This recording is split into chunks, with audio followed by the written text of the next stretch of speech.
今天要为大家介绍的是非常简单的神奇料理——韩式部队锅。这个是一个非常随心所欲的菜，只要有泡菜和辣酱，而其他配料可以依照个人喜好配搭，然后以辣酱作为汤底就完成了。Hello， 大家好，欢迎来到 Life of Chi， 一个分享简单料理和生活资讯的频道。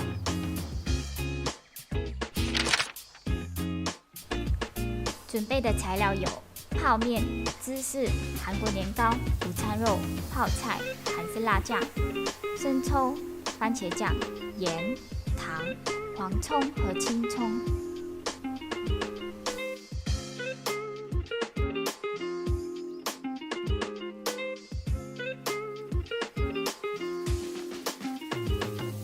我们先来调酱汁，先拿出韩式辣酱、生抽、番茄酱、盐和糖。准备一个碗，放入2勺韩式辣酱，1勺生抽，1勺番茄酱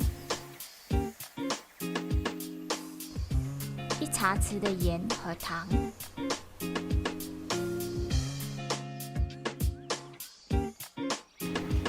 适量的水，然后搅拌均匀。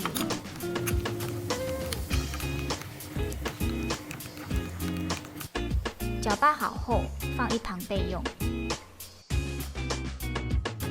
好，现在轮到准备配料。将所有的备菜切好。首先，我先把青葱切小。再次提醒，所有的分量和配料都是依照个人喜好的。而黄葱我只取少许，然后也是切小。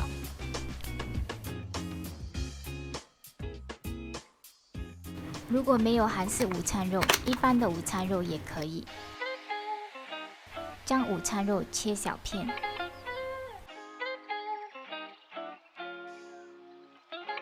所有备料准备好后，放一旁备用。起锅放油，锅中炒香黄葱和青葱。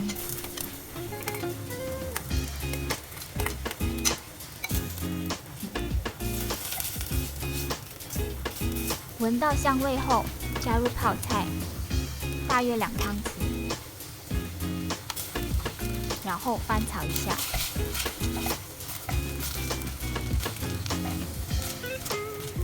倒入刚才已经调好的酱汁，和加入一些水。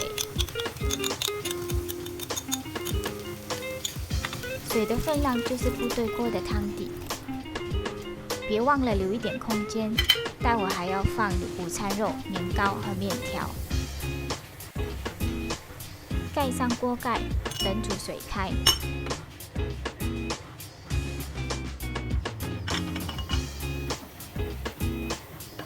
放入韩国年糕。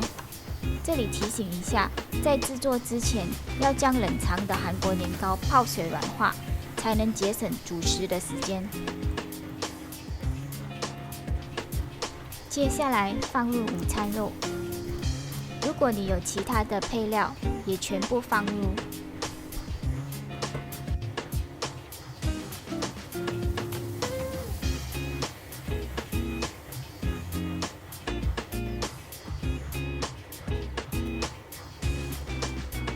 最后再加入面条，上面铺上一片 cheese。cheese 会让汤底更加的浓郁。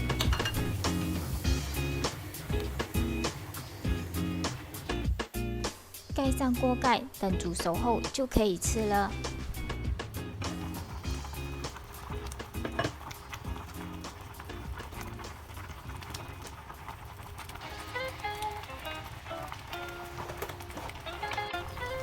如果你有青椒，也可以撒上一些，增添辣味。部队锅就是一个有什么就吃什么的神奇料理。聚会时，食物种类可以更多样化，而有时候一个人在家也可以吃。做法相似，只是分量和食物的种类差别而已。好了，这次的视频就到这。如果你有什么食谱想推荐给我的话，欢迎留言。谢谢观看，下次见。